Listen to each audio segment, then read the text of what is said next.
झारखंड में भाजपा जितनी तेजी से आगे बढ़ रही थी उतनी ही तेजी से वो बैक फुट पर चली आई।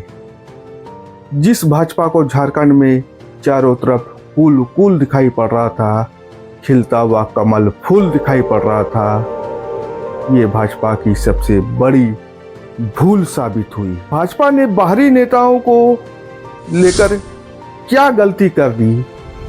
आखिर बाहरी नेता भाजपा में आकर क्या कर रहे हैं जिससे कि भाजपा के बड़े नेता, झारखंड के बड़े नेता परेशान हो चुके हैं?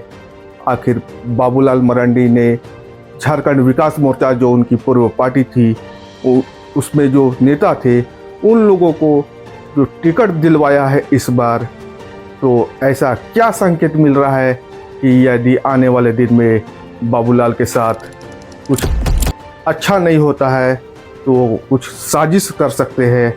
तो इस मामले में भाजपा कहीं ना कहीं फंसती नज़र आ रही है। तो आखिर क्या मामला है और बाबूलाल मरांडी क्या साजिश रच रहे हैं, आपको बताएंगे इस वीडियो में। तो बने रहिए हमारे इस वीडियो में और देखिए झारखंड इलेक्शन की अपडेट और कुछ ऐसी अंदरूनी खबर जो आपको चौंका के रख देगी। नमस्कार दोस्तों, मैं अमित कुमार और आपका बहुत बहुत स्वागत करता हूं अपने YouTube चैनल अमित आनंद शो में। तो दोस्तों, झारखंड इलेक्शन की अपडेट के लिए आप हमें सब्सक्राइब कर सकते हैं और आपको अगर हमारा यह वीडियो अच्छा लगा तो आप हमें कमेंट करके जरूर बताएं, या कुछ भी बात रहे तो वो कमेंट पे जरूर लिखें। देर आए दुरुस्त आए। इंडिया गठबंधन ने अपने टिकट की घोषणा में अपने प्रत्याशियों के लिस्ट जारी करने में कुछ देरी तो जरूर की, लेकिन जब इनका लिस्ट आया तो एक अलग तरह का बवाल मचा। एक अलग तरह के भाजपा के अंदर और आंसू के अंदर बेचैनी छा गई और उनको समझ में नहीं आ रहा है कि इनका काउंटर कैसे करें। भाजपा ने जो अपने प्रत्याशी मैदान में उतारे हैं, तो मैदान में उतारने के बाद जब वो क्षेत्र में जा रहे हैं तो लोग उनसे दूरी बना ले रहे हैं।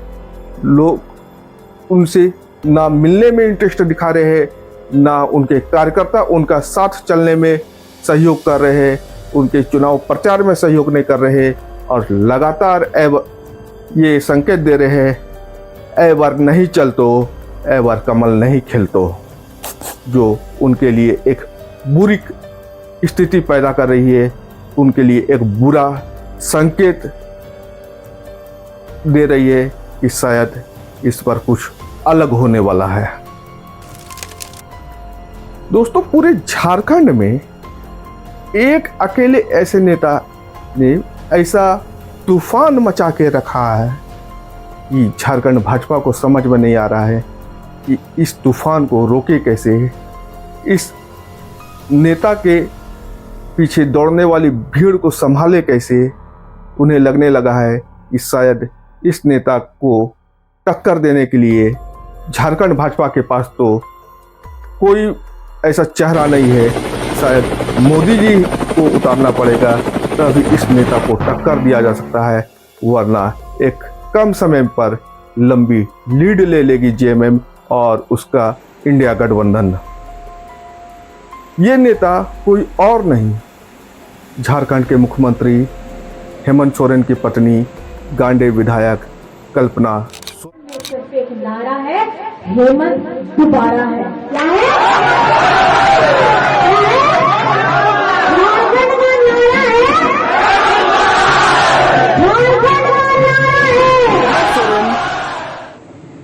जेएमएम की स्टार प्रचारक से 4 कदम आगे बढ़कर झारखंड की सुपर स्टार प्रचारक बन चुकी है।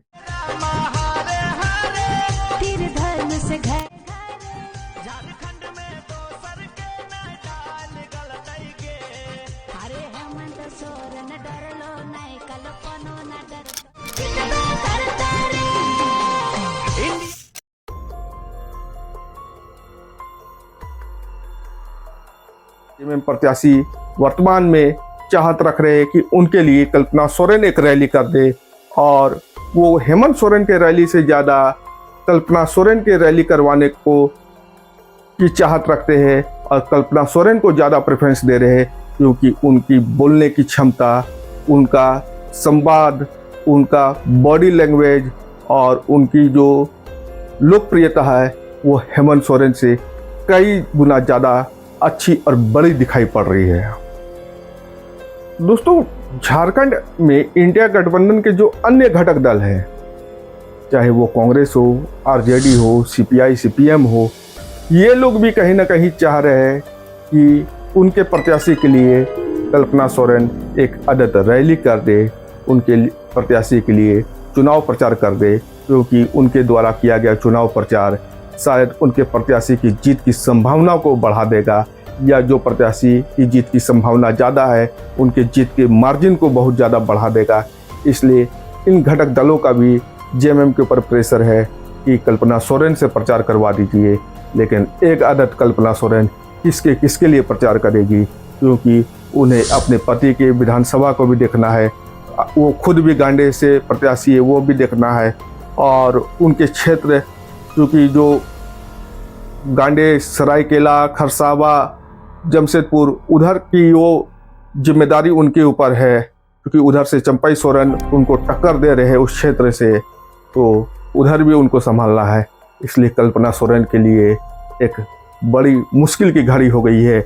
लेकिन इस मुश्किल की घड़ी में भी कल्पना सोरेन एक मजबूत नेता की तरह पूरे झारखंड में अपना योगदान दे रही है, अपने पति के कंधे से कंधे मिलाकर चुनाव प्रचार में लगी हुई है, और कहीं ना कहीं हेमंत सोरेन से ज़्यादा प्रभावी ढंग से वो जेएमएम के लिए चुनाव प्रचार कर रही है। दोस्तों, कल्पना सोरेन के रैलियों में आने वाली जो भीड़ है वो भीड़ बता रही है कि ये सिर्फ भीड़ नहीं है, ये भीड़ वोट में बदलने वाली भीड़ है, क्योंकि ये भीड़ बरगला के नहीं लाई गई है, पैसों के लालच से नहीं लाई गई है, या धोखे से ये भीड़ नहीं लाई गई है। ये भीड़ खुद ब खुद आई है, कल्पना सोरेन के प्रभाव से आई है, जेएमएम के योजनाओं के प्रभाव से आई है, गुरु जी के नाम पर आई है, हेमंत सोरेन के नाम पर आई है। इसलिए कहीं ना कहीं इस भीड़ का मतलब है जेएमएम इतने वोट की गारंटी ले रहा है जो इनके रैलियों में पहुंच रही है। दोस्तों, नामांकन की प्रक्रिया आरंभ हो गई है। कल मुख्यमंत्री हेमंत सोरेन अपने बरहेट विधानसभा से जो चुनाव लड़ रहे हैं उसके लिए नामांकन दाखिल करेंगे। वो साहिबगंज में अपना पर्चा दाखिल करेंगे, साहिबगंज निर्वाचन कार्यालय में, और उसके बाद वो राजमहल आएंगे। राजमहल में वो जेएमएम के लोकप्रिय प्रत्याशी एमपी राजा के लिए एक जनसभा करेंगे और उनके पर्चा दाखिल में भी शामिल होंगे। वैसे तो कल भाजपा वाले भी बहुत जगह पर अपना अपना पर्चा दाखिल कर रहे हैं, और कल के नॉमिनेशन में आने वाली सभी जगह की भीड़ें ये बता देगी कि पलड़ा किसका भारी है। तो दोस्तों, ये थी अब तक की चुनावी अपडेट। आगे आप अपडेट के लिए बने रहिए हमारे चैनल के साथ, और उम्मीद करते हैं कि आप हमें सब्सक्राइब जरूर करेंगे। तब तक आज्ञा दीजिए। धन्यवाद, नमस्कार, जय हिंद, वंदे मातरम।